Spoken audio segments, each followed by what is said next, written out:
Chapter 4 Hare of Africa.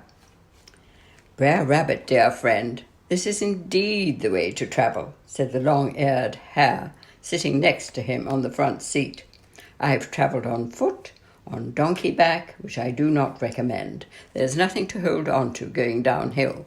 By ox wagon at a snail's pace, all creaks and groans, and by Tin Lizzie, when roads were mere tracks through the bush. Your fine vehicle puts all other form of travel in the shade. It is truly magnificent, a 5-star hotel on wheels." "Thanks, pal," said Brer Rabbit, trying to avoid a large pothole in the road.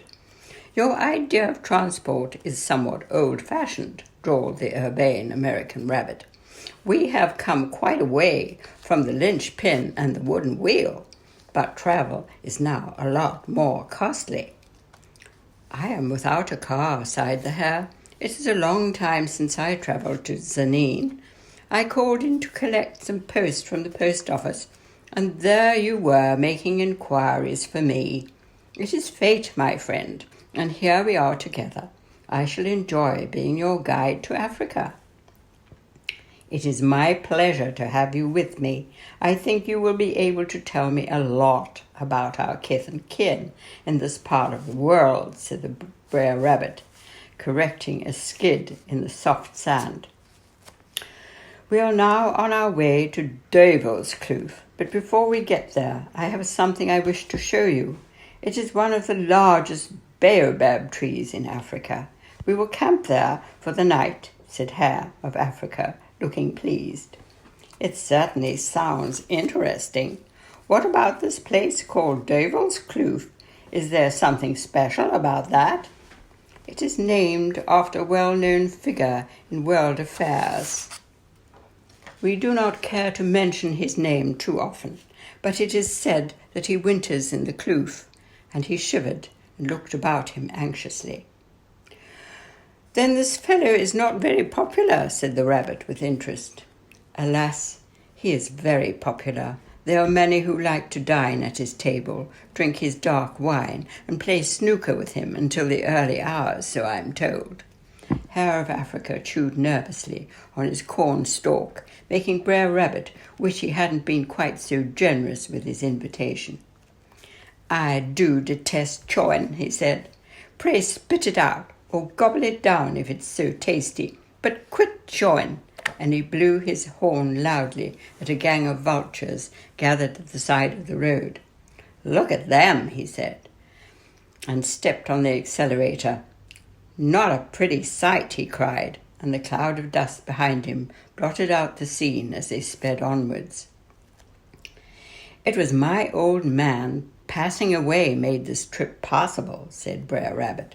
"In fact, it was his idea. 'Son,' he said, 'everyone's got to have some roots somewhere to keep his head held high. So you get to Africa, boy, and sort it all out for your old pappy 'fore I dies. The place must be crawling with kinfolks out on those endless plains.' Well, he died, but true to his memory, I made the trip, and here I am." They continued on in silence. The road required all the rabbit's attention. "Say, is that the tree you were mentioning to me?" he asked, and Hare screwing up his eyes and peering through the dusty windscreen. Let me see. Yes, that is the baobab. What a welcome sight," he cried, as they sped towards it in a cloud of fine beige dust. "A rest in the shade of that divine tree is just what this old rabbit needs," said the African hare's companion with feeling. "I'll park my van in its cool shade, which will help to cool off the engine." They drew up to the tree in a cloud of choking dust, and were surprised to see a circle of hostile faces, which plainly showed they were not welcome. "Can we camp here?" asked Brer Rabbit, leaning out of the cab window. "Not with that contraption," said Crawler, springing to his feet and fanning away the dust with his hat. "We are here to enjoy the atmosphere of Africa, remote, mysterious, lonely. Seeing that van is like a red rag to a bull. Remove it. Take it away this minute," said the small toad, jumping up and down and coughing. Lion ambled across and leaned his great frame against the van door. He smiled a wide smile and said between fixed lips, "I like it, Ivan. I think it is very good, no? Here it is not good. Here it is triste. Make my friends sad, yes." Brer Rabbit found himself nodding his head in mesmerized agreement. Then he pulled himself together. "What? Take my beautiful van and hide it away like some old piece of scrap metal? You must all be bananas. Don't you know that this is one of the best motor caravans in the world for civilized touring? You can step inside and see for yourselves how it should be done. Honest, it's a free show." "We don't care to," said Crawler. But then his curiosity got the better of him, and he leaned in at the door. He peered into the cool, air-conditioned interior. It was like a small version of the Hilton suite. Icebox, hi-fi equipment, everything in the world of comfort compacted into a large traveling van. Hare was most annoyed with him. "Come out at once. You can't go over to the other side. We didn't come all this way to set up house in a luxury suite." "No," said Crawler sheepishly. "We did not, did we? It would not be the same.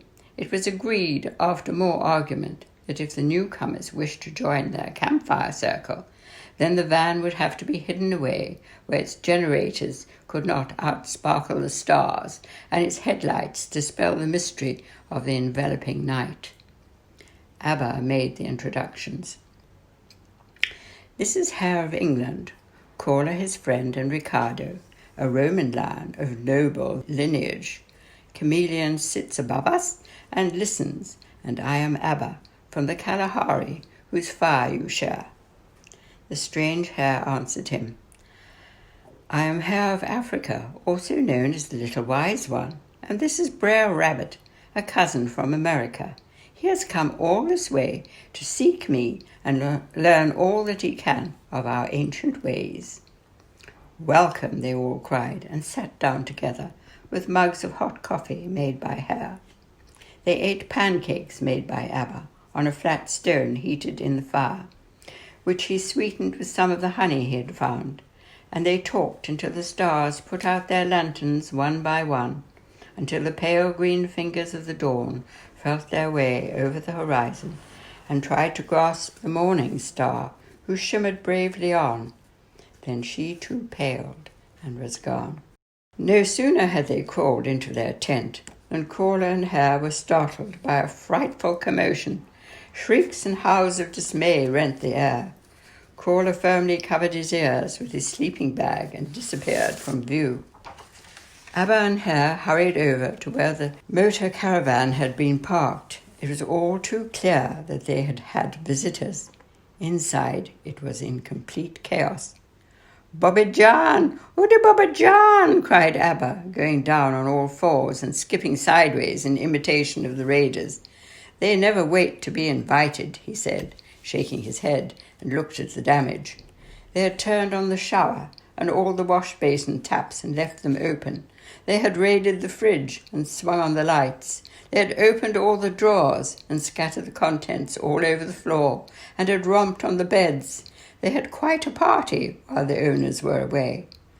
"Hot diggity dog!" cried Brer Rabbit. "If they didn't take my best safari hat with them when they went." And he looked sadly at the empty peg by the door. He sat down in despair on a packet of once frozen peas they had left lying on the couch.